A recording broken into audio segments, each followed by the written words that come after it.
அம்மாவை மெயின்டைன் பண்ண வேண்டிய பொறுப்பு உனக்கு.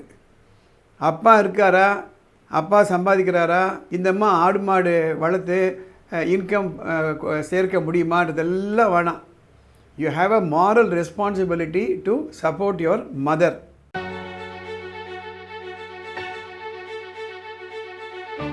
உரிமை அறிவோம், சட்டம் தெளிவோம்.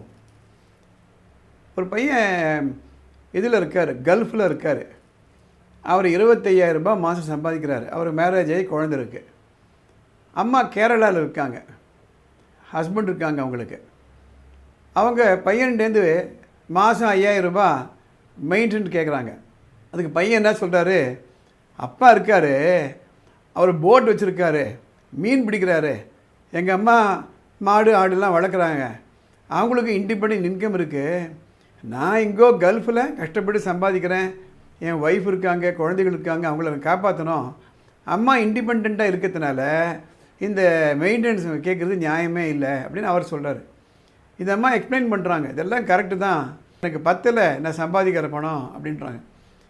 ஹைகோர்ட் ஆஃப் கேரளா என்ன தீர்ப்பு கொடுக்குறாங்கன்னா, அம்மாவை மெயின்டைன் பண்ண வேண்டிய பொறுப்பு உனக்கு. அப்பா இருக்காரா, அப்பா சம்பாதிக்கிறாரா, இந்த அம்மா ஆடு மாடு வளர்த்து இன்கம் சேர்க்க முடியுமான்றதெல்லாம் வேணாம். You have a moral responsibility to support your mother. அது மட்டும் இல்லை, அம்மாவுக்கு 60 வயசாச்சு, இப்போ போய் ஃபிசிக்கலி டிமாண்டிங் ஜாபெல்லாம் பண்ணி அவங்க சம்பாதிக்கணுன்றியா? இது எந்த விதத்தில் நியாயம்? முதல்ல லோவர் கோர்ட், ஃபேமிலி கோர்ட் சொன்ன மாதிரி நீங்கள் 5,000 ரூபாய் மாதம் கொடுத்துடணும். இதுதான் ஜட்ஜ்மெண்ட்டு. அது மட்டும் இல்லை, கோர்ட் ஒரு ஸ்டெப்பு மேலே போய் இந்த ஜட்ஜ்மெண்ட் ஆர்டரை அவரை இம்ப்ளிமெண்ட் பண்ணலைன்னா ஷார்ட் டேர்ம் இம்ப்ரிசன்மெண்ட்டே, சிறைச்சாலைக்கு நான் அனுப்பிச்சிடுவேன் அப்படின்ட்டு. இந்த ஜட்ஜ்மெண்ட்டை November 4th, 2025 கேரளா ஹைகோர்ட்டு கொடுக்குறாங்க.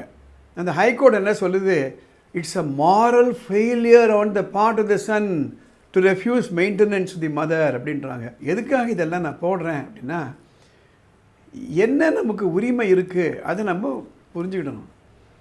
அதுக்கு சட்டம் என்ன சொல்லுது. அதனால் பல ஜட்ஜ்மெண்ட் எல்லாம் படித்து நான் உங்களுக்கு சுருக்கமாக சொல்கிறேன். இந்த தகவல் எல்லாம் படித்த ஒரு அட்வொகேட்டுக்காக அல்ல, ஒரு சாதாரண மக்களுக்கு போய் இதை சேரணும். எந்த சமுதாயத்தில் நம்ம இருக்கோம், நமக்கு என்ன உரிமை, நம்ம உரிமையை பாதுகாக்க என்னென்னலாம் சட்டங்கள்லாம் சொல்லுது, அதை சொல்வதற்காகத்தான் இந்த பதிவு நான் உங்களுக்கு போடுறேன். இந்த தகவல் உங்கள் நண்பர்களுக்கு பயனுள்ளதாக இருக்குன்னு லைக் பண்ணுங்கள், ஷேர் பண்ணுங்கள்.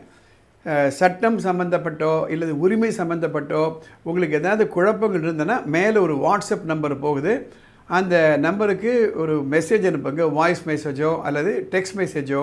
ஐ will try to cover it in the next episode. இந்த சேனல் சப்ஸ்கிரைப் பண்ணுங்கள். அடுத்த எபிசோடில் பார்க்கலாம்.